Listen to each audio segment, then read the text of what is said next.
آداب۔ ابھی کچھ دیر پہلے میں نے آپ سے اردو کے میں جو افسانوی نثر و غیر افسانوی نثر کی جو تقسیم ہے اس کے بارے میں بات کی، اور اس میں نے بتایا کہ غیر افسانوی نثر میں مضمون نگاری کے حوالے سے بہت ساری تفصیلات آپ سے شیئر کی۔ مضمون نگاری کی تعریف، اس کے ارتقاء کی کہانی، اس میں جو آداب برتے جاتے ہیں، جو اس کے اصول ہیں، وہ اس کے سلسلے میں نے آپ سے بات کی۔ پھر یہ بھی بتایا کہ جو اردو میں اہم مضمون نگار ہیں ان کے کیا کیا مضامین ہیں، اس کے حوالے سے بات ہوئی۔ پھر شرائط اور اس کے جو مضمون نگاری کے جو اجزاء ہوتے ہیں، جو اس کی شرائط ہوتی ہیں، وہ ساری باتیں بہت تفصیل سے ہوئی ہیں۔ اس حصے میں ہم محمد حسین آزاد کی مضمون نگاری اور ان کا ایک مضمون ہے سچ اور جھوٹ کا رزم نامہ، اس پر تفصیلی بات کریں گے تاکہ آزاد کی مضمون نگاری کے جو امتیازات ہیں، جو ان کے خصائص ہیں، وہ ہم پر وضاحت کے ساتھ سامنے آ سکے۔ محمد حسین آزاد اردو کے عناصر خمسہ کے ایک اہم رکن ہیں۔ ان کی نثر میں ایسی توانائی ہے کہ ہم آج بھی دلچسپی کے ساتھ اسے پڑھتے ہیں۔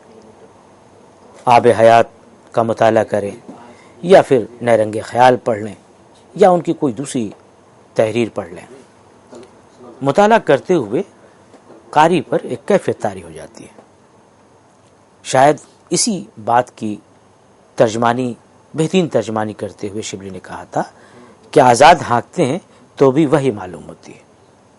تو یہ کوئی چیز وہی معلوم ہو، اس کے لیے بہت ساری چیزیں درکار ہوتی ہیں۔ تو اب اس سے بہتر کوئی تعریف نہیں ہو سکتی کہ ان کے جو سحر بیانی ہے، جو شگفتہ بیانی ہے، آزاد کے ہاں جو ایک چاشنی ہے، تو ان کی نثر کی یہی طاقت ہے کہ وہ خود کو ہم سے پڑھوا لیتی ہے۔ آزاد کو پڑھتے ہوئے آپ دیکھیں کہ سطر بسطر جیسے آپ پڑھتے جاتے ہیں ایسا معلوم ہوتا ہے وہ کیا کہہ رہے ہیں، ان کے پیچھے لاجک، منطق کے پیچھے ہم نہیں جاتے، ان کے ایک طرح سے ہم خیال ہوتے چلے جاتے ہیں۔ وہ جو خیال اس میں پیش کر رہے ہیں، ہم اس کے حامی، ہم اس کے ہمنوا بنتے جاتے ہیں۔ آزاد کے والد مولوی محمد باقر اردو کا مشہور ہفت روزہ دہلی اردو اخبار نکالتے تھے۔ ایک جری اور بے باک صحافی ہونے کی قیمت انہوں نے ادا کی تھی اور انگریزوں کی بربریت کے شکار ہوئے تھے۔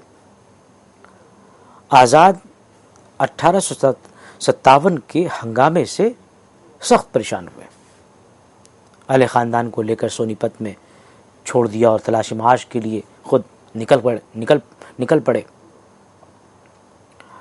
1861 میں لاہور میں ڈاک خانے میں ملازمت کی اور پھر محکمہ تعلیم میں چلے گئے،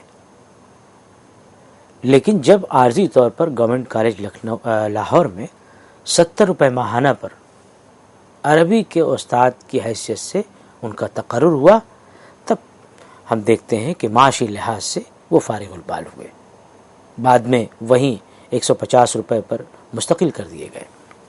1874 اپریل میں آزاد نے محکمہ تعلیم پنجاب کے زیر اہتمام ایک جلسہ منعقد کیا، جس میں انہوں نے شعراء کو یہ مشورہ دیا کہ وہ قدیم رنگ شاعری اور اس کے آداب کو چھوڑ کر نئے انداز کی شاعری کی طرف توجہ کریں۔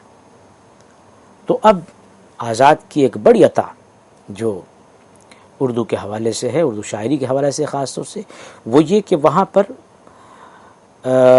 ایک خاص موضوعات کے تحت کرنل ہار رائٹ کے ایما اور ان کے اشارے پر آزاد نے یہ چیزیں شروع کی تھی۔ وہاں پر خاص موضوعات پر نظمیں لکھی جانے لگی۔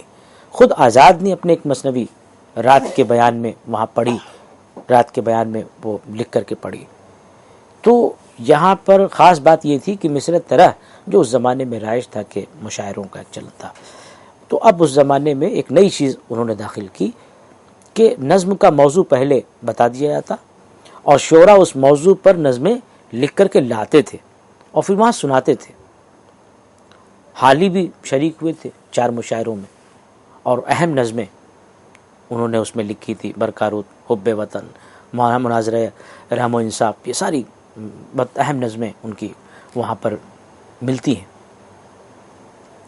آزاد کی جو بعد کے زمانے میں آزاد کی جو دماغی حالت تھی وہ کافی دنوں تک معتدل نہیں رہی، دھیرے دھیرے اس کی شدت میں اضافہ ہوتا گیا، اور بالآخر 22 جنوری 1910 کو لاہور میں انتقال ہو گیا۔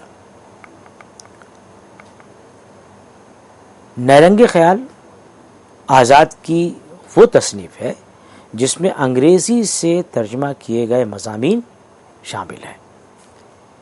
ان میں سے 6 مضامین تو جانسن کے ہیں، ان جانسن کے مضامین کا ترجمہ ہے، 3 ایڈیسن کے ہیں، اور بقیہ دوسرے انگریزی ادیبوں کے مضامین ہیں جن کا آزاد نے ترجمہ کیا۔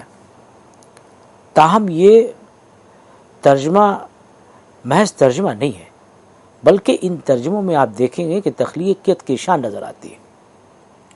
آزاد نے اپنے اسلوب اور طرز بیان کی جادوئی کیفیت سے ترجمے کو تخلیق کا درجہ دلا دیا ہے۔ نیرنگ خیال 2 حصوں یعنی اول اور 2 میں منقسم ہے۔ پتلی سی مختصر سی کتاب ہے، چھوٹے تختی کی، اور اس کو مشمولات کو جوڑ دیں تو 16 مضامین بنتے ہیں، اور کتاب میں ممتاز محقق و دانشور جناب مالک رام کا تعارف بھی شامل ہے۔ یہ جو مالک رام کا جو وہ ہے، وہ معیاری ادب سیریز کے تحت مکتبہ جامعہ لمیٹڈ سے یہ کتاب چھپی ہے، وہ میرے سامنے ہے۔ تو سچ اور جھوٹ کا جو رزمنامہ مضمون ہے آزاد کا، وہ کتاب کے حصے اول میں 5ویں نمبر پر ہے۔ کچھ اور جو مضامین ہیں وہ اس طرح سے ہیں: اردو اور انگریزی، انشا پردازی پر کچھ خیالات، آغاز آفرینش میں باغ عالم کا کیا رنگ تھا اور رفتہ رفتہ کیا ہو گیا، گلشن امید کی بہار، سیر زندگی، انسان کسی حال میں خوش نہیں رہتا، علوم کی بدنصیبی، علمیت اور ذکاوت کے مقابلے، شہرت عام اور بقائے دوام کا دربار، جنت الحمقاء، خوش طبعی، نکتہ چینی، مرقع خوش بیانی اور سیر عدم، یہ قابل ذکر مضامین ہیں جو نیرنگ خیال میں یعنی کہ دونوں حصوں میں یہ مضامین ملتے ہیں۔ سچ اور جھوٹ کا رزمنامہ پہلے حصے میں ہے۔ کتاب میں جو اسلوب اختیار کیا گیا ہے اسے تمثیلی انداز بیان کہتے ہیں۔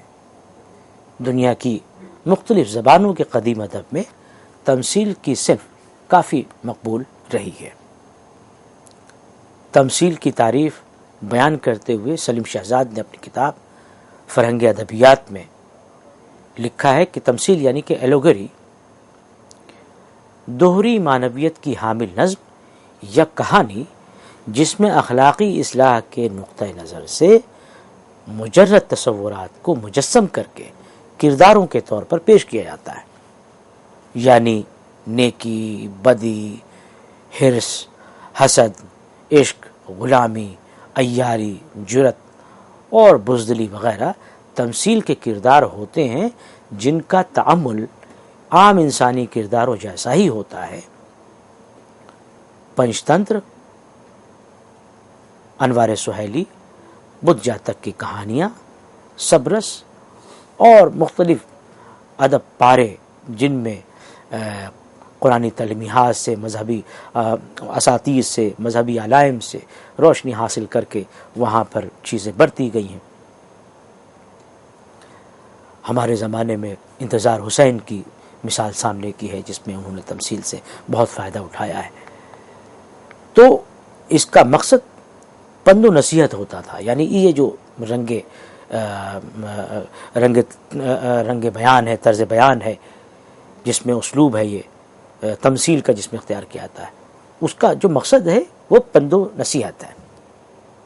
مالک رام نے لکھا ہے کوٹ کہ اس رنگ کی تحریروں کی خصوصیت یہ ہے کہ ان میں اخلاقی صفات اور قوائے جسمانی مجسم ہو کر کے کہانی کے کردار و اشخاص کا ان میں دے دیا جاتا ہے، جن کے اقوال و افعال سے بعض سبق آموز اور نتیجہ خیز مثالیں وجود میں آتی ہیں۔ انکوٹ۔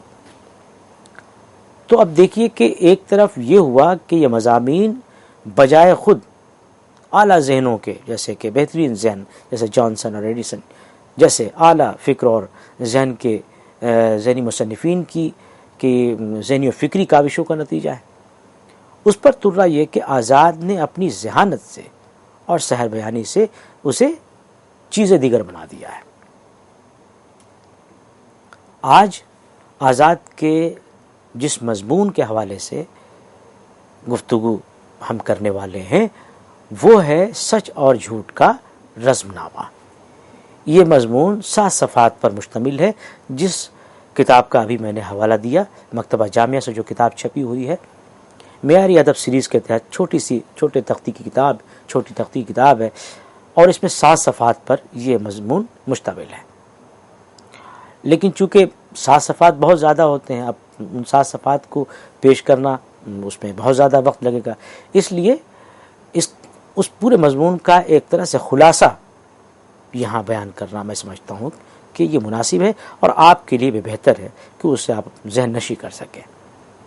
خلاصہ کیا ہے سچ اور جھوٹ کے رزم نامے کا؟ خلاصہ یہ ہے کہ محمد حسین آزاد نے اس مضمون میں سچ اور جھوٹ کی کشمکش کو منفرد اور دلچسپ انداز میں پیش کیا ہے۔ مثالیں بھی دی ہیں تاکہ سچ اور جھوٹ کے متعلق ان کے جو خیالات ہیں وہ سامع اور قاری تک آسانی سے پہنچ جائیں۔ مضمون میں آزاد نے سچ کو ملکہ صداقت زمانی اور جھوٹ کو دروغ دیوزاد کا نام دیا ہے۔ انہوں نے سچ اور جھوٹ کی نمائندگی کرنے کے لیے ایسے ناموں کا انتخاب کیا ہے جن کے مفہوم میں ساری بات پنہا ہے، یعنی ناموں کی مدد سے ہی ہم ان کی خوبیوں اور برائیوں کا اندازہ کر لیتے ہیں۔ جیسے سچ کو ملکہ صداقت زمانی کہا، صداقت یعنی سچائی کو کہتے ہیں، ملکہ یعنی کہ رانی۔ اسی طرح سے دروغ دیوزاد، دیو کا پیدا دروغ جھوٹ کو، تو اس سے ہمیں تھوڑی بہت اس کا اندازہ ہو جاتا ہے کہ اس میں کیا باتیں ہوں گی، یعنی اس کی خوبی اور خابی کا، اس کی برائی کا ہمیں اندازہ ہو جاتا ہے۔ تو یہاں بھی یعنی ناموں کے انتخاب میں آزاد نے یہ جو ذہانت برتی ہے، ان کی جو ذہانت ہے وہ ہمیں سامنے دکھتی ہے۔ ملکہ صداقت زمانی جو سلطان آسمانی کی بیٹی ہے اور جو ملکہ دانش خاتون کی پیٹ سے پیدا ہوئی ہے، وہ بہت ذہین اور ہوشیار ہے۔ اب ملکہ صداقت زمانی ہے وہ کہاں ہے؟ سلطان آسمانی کی بیٹی ہے، یعنی باپ سلطان آسمانی ہے، اور اس کی ماں یعنی کہ ملکہ صداقت زمانی کی ماں کون ہے؟ دانش خاتون۔ تو دانش، سلطان، یہ ساری چیزیں ہیں جن سے ملکہ صداقت زمانی کا ایک کردار ہمارے سامنے آنے لگتا ہے۔ ملکہ صداقت زمانی کیا ہے؟ بہت ذہین ہے، بہت ہوشیار ہے، سب اس کی عزت کرتے ہیں، جہاں وہ جاتی ہے اس کی آؤ بھگت ہوتی ہے، اس کی قدر کرتے ہیں۔ تو اب بادشاہ کی طرف سے یہ حکم ہوتا ہے کہ دنیا میں جاؤ اور سچائی کو عام کرو، یہ جو تمہاری خوبی ہے اس کو عام کرو۔ تو سچائی جن خوبیوں سے آراستہ ہوتی ہے اس کو اپنے اوپر ایک اعتماد ہوتا ہے، وہ اس اعتماد کے ساتھ دنیا میں جاتی ہے اور اکیلی چلی جاتی ہے۔ خوبیوں کی وجہ سے ہر آدمی اس کی قدر کرتا ہے۔ دوسری طرف دروغ دیوزاد ہے، خونخ تیرا دماغ اس کا باپ تھا اور ہوس ہوا پرست اس کی ماں۔ اب یہ دیکھیے ناموں یعنی کہ کون ہے اس کا باپ اور اس کی ماں کون ہے، اس کے ناموں میں بھی، ان کے ناموں میں بھی ایسی بات آزاد نے رکھی ہے کہ اس سے ہمیں اس پورے کردار کی وضاحت ہو سکے۔ کذب اور جھوٹ کی کوئی وقت نہیں ہے، لیکن وہ سچائی کی مخالفت کے لیے ہر پیترا اپناتا ہے۔ وہ ہمیشہ لڑکھڑاتا ہے یعنی جھوٹ، لیکن پھر بھی لوگ اس کے بہکاوے میں آ جاتے ہیں۔ جھوٹ کو اپنا روپ بدلنے میں کمال حاصل ہے، وہ ہر وقت نئے نئے روپ دھارتا ہے اور لوگوں کو بیوقوف بناتا ہے۔ صداقت زمانی کا خیال تھا کہ اس کے آنے سے دنیا میں لوگ خوش ہوں گے اور اس کا ساتھ دیں گے اور اس کی ہر جگہ ایک طرح سے حکمرانی قائم ہو جائے گی۔ لیکن جب وہ یہاں آئی تو یہاں ایسا کچھ بھی نہیں ہوا۔ اس کے برعکس لوگ جھوٹ کے بہکاوے کو سمجھے بغیر اس کے ساتھ ہو لیتے ہیں۔ سچ نے جب دیکھا کہ لوگ جھوٹ کے دام میں الجھے ہوئے ہیں تو اسے بڑا افسوس ہوا۔ وہ اپنے والد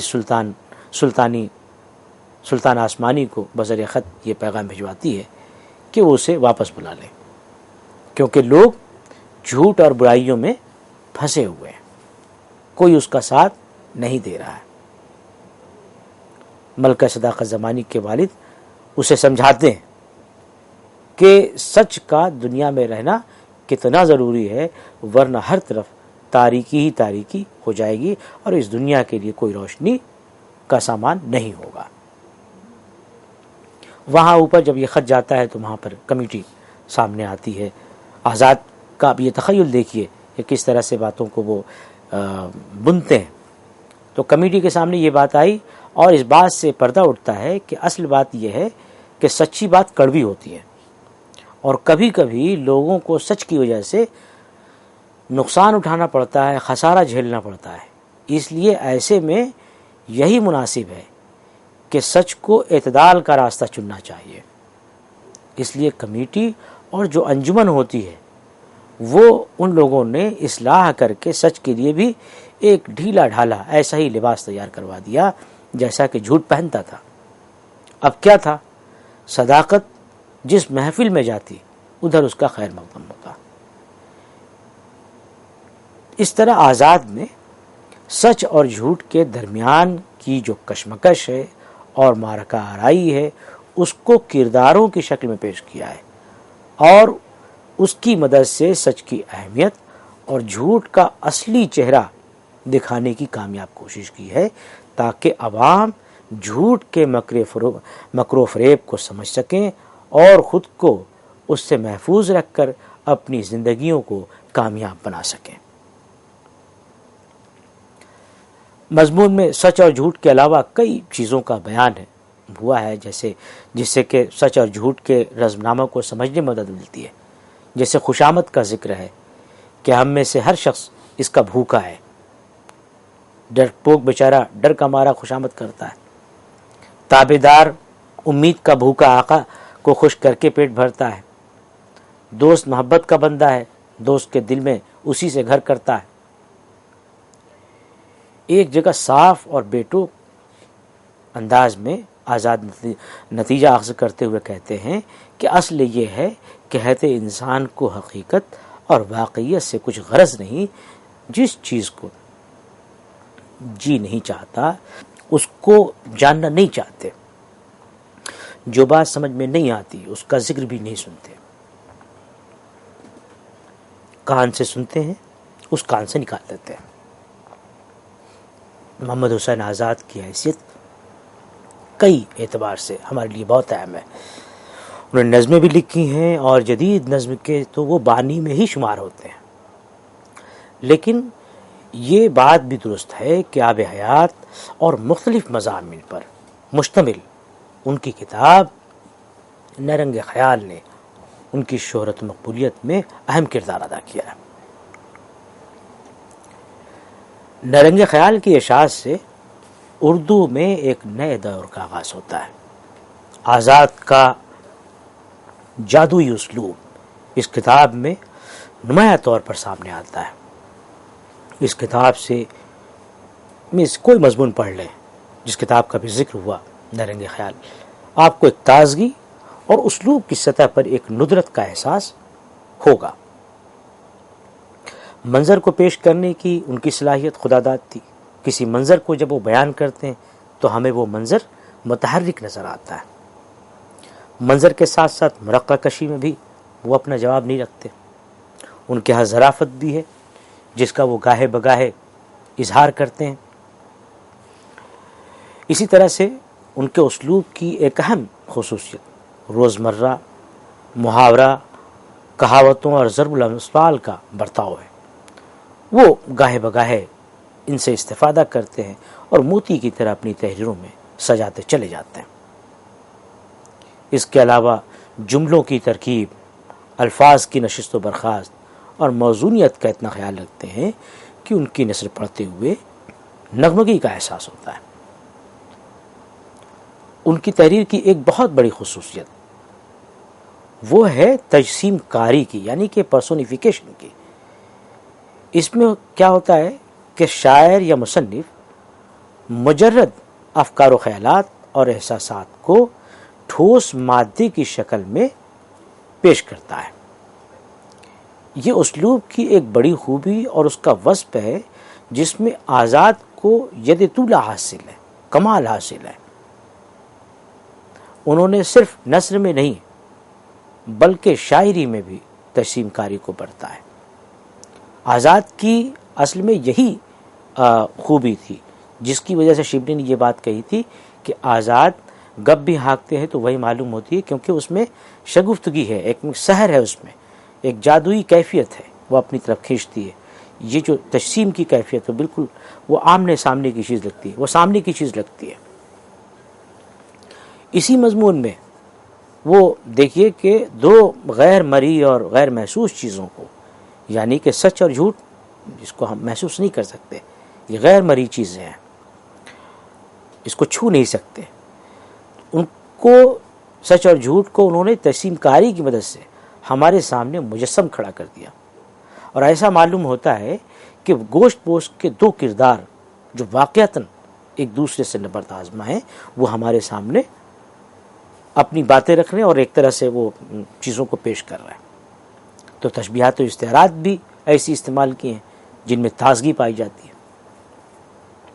ایک جگہ لکھتے ہیں کہ صدر انجمن نے اتفاق کر کے اس قدر زیادہ کہا کہ ملکہ کے دماغ میں اپنی حقیقت کے دعووں کا دھواں اس قدر بھرا ہوا ہے کہ وہ ہمیشہ ریل گاڑی کی طرح سیدھے خط میں چل کر کامیابی حاصل کرنا چاہتی ہے، جس کا زور طبیعتوں کو سخت اور دھواں آنکھوں کو کڑوا معلوم ہوتا ہے۔ اب آپ دیکھیے، ریل گاڑی سے اس بات کو تشبیہ دینا کہ جو ان کے دماغ میں حقیقت کے دعوے ہیں، دعووں کا دھواں، اب دھوئیں کی جو وہ ہے کہ دھواں حقیقت ہے نہیں، وہ تو اڑ جائے گا۔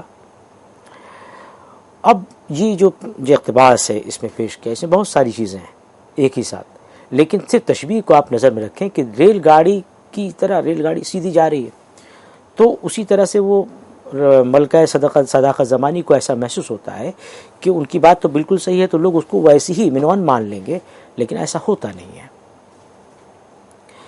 کردار کو اس کے پورے رنگ روپ میں پیش کرنے کے لیے ضروری ہے کہ ایک طرف آپ جو ہے اس کے مختلف اعمال و افعال کو ایک ترتیب سے بیان کریں، تبھی کردار میں آپ دیکھیں گے کہ ایک اس کی پوری تصویر بنتی ہے۔ ملکہ صداقت زمانی کا جب انہوں نے ان کی جو تصویر پیش کی ہے اس کی، تو اس میں بھی ان ساری باتوں کو ملحوظ رکھا ہے۔ اب یہ بھی دیکھیے کہ جھوٹ کا جو کردار ہے، بھائی سچ اور جھوٹ کا رسم نامہ آپ پڑھ رہے ہیں، تو سچ کے بارے میں جو ملکہ صداقت زمانی کا جو کردار ہے وہ ایک اسٹیبلش کردار ہے۔ اسی طرح سے وہ کردار سازی کس طرح سے کرتے ہیں، یعنی مجموعی تصویر کب اور کیسے ابھرے گی، جب کردار کے مختلف اعمال کو، اس کے حرکتوں کو، اس کے حرکات و سکنات کو جب ایک ترتیب کے ساتھ بیان کریں گے تو قاری اور سامع پر اس کردار کی خوبی اور خامی پورے طور پر واضح ہو پائے گی، اور وہ من حیث المجموع اس کردار کو کسی خانے میں رکھ سکتا ہے۔ اب آپ دیکھیے کہ دروغ دیوزاد کی جو تصویر پیش کی ہے انہوں نے، تو بہت ساری باتیں کہی کہ وہ کس کا لڑکا ہے، ہوا ہوا پرس اس کی ماں ہے، ہم تیرا دماغ اس کا باپ ہے، تو یہیں سے بہت ساری باتیں کلیئر ہوتی۔ تو وہ انیشیل فیز ہے اس کیریکٹرائزیشن کا جو جھوٹ کے سلسلے میں آزاد نے کہی ہے۔ اب ایک اقتباس میں پیش کرتا ہوں اور اسی پر میں اپنی بات ختم کروں گا کہ کس طرح سے اس کردار کے مختلف اعمال کو پیش کر کے اس کردار کا ایک خیولہ تیار کیا ہے آزاد نے۔ کہتے ہیں، کبھی کبھی ایسا بھی ہو جاتا تھا کہ دونوں کا آمنا سامنا ہو کے سخت لڑائی آ پڑتی تھی، یعنی سچ اور جھوٹ کی۔ اس وقت دروغ دیوزاد اپنی دھوم دھام بڑھانے کے لیے سر پر بادل کا دھواں دھار پگڑ لپیٹ لیتا تھا، لاف و گزاف کا حکم دیتا کہ شیخی اور نمود کے ساتھ آگے جا کر غل مچانا شروع کر دو، ساتھ ہی دغا کو اشارہ کر دیتا تھا کہ گھات لگا کر بیٹھ جاؤ۔ دائیں ہاتھ میں تراری کی تلوار، بائیں ہاتھ میں بے حیائی کی ڈھال ہوتی تھی۔ غلط نما تیروں کا ترکش آویزاں ہوتا تھا، ہوا و ہوس دائیں بائیں دوڑتے تھے، دل کی ہٹ دھرمی بات کی پیچ پیچھے سے زور لگاتے تھے، غرض کبھی مقابلہ کرتا تو ان زوروں کے بھروسے پر کرتا تھا۔ تو آپ یہ دیکھیں کہ یہ جو ایک تو دروغ کا معاملہ ہے، دروغ کے ساتھ ساتھ جو 3-4 چیزیں اس پورے اقتباس میں آئیں وہ کیا کیا آئیں؟ دغا کا ذکر آیا، لاف و گزاف کو آگے بڑھایا، اسی طرح سے بادل کا دھواں دھار پگڑ باندھ لیتا تھا۔ تو یعنی اس طرح کی ترکیبیں بھی استعمال کی ہیں کہ آپ کا ذہن یعنی متحرک ہو جاتا ہے، ایسا محسوس ہوتا ہے کہ کوئی منظر ہے، کوئی فلم کا سین ہے جسے ہم دیکھ رہے ہیں اور اپنے سامنے اس کو برتتا ہوا محسوس کر رہے ہیں۔ تو یہ دیکھیے کہ آزاد ان لوگوں میں ہیں، اردو کے ابتدائی لکھنے والوں میں، جنہوں نے اردو کو کہنا چاہیے کہ اردو کے مختلف اصناف سخن کو، مختلف شاعری ہے، مختلف جو نثر کی بات کریں تو نثر کو ایک تقویت بخشی ہے، ایک کہنا چاہیے کہ اس میں جو توانائی آئی ہے آزاد کی تحریروں سے، پھر سر سید کے جو خاص طور سے جو رفقا رہے ہیں انہوں نے اردو نثر کو ایک بہترین کہنا چاہیے کہ زندگی دی، اور آزاد نے اپنی جو کہ ابھی اس کہانی کے حوالے سے بات ہوئی کہ اس میں مختلف خصوصیات کو انہوں نے برتا ہے، تجسیم کاری کو برتا ہے، ضرب المثل، کہاوت، روزمرہ محاورہ، ان ساری چیزوں کو، اسی طرح تشبیہات و استعارات کا معاملہ ہے، اور پھر اس کے ساتھ ان کا جو بیانیہ ہے، جو طنز و ظرافت کا کہیں کہیں جو معاملہ ہے، تو یہ ساری خصوصیات مل کر کے آزاد کے اسلوب کو ایک جادوئی اسلوب بنا دیتے ہیں، اور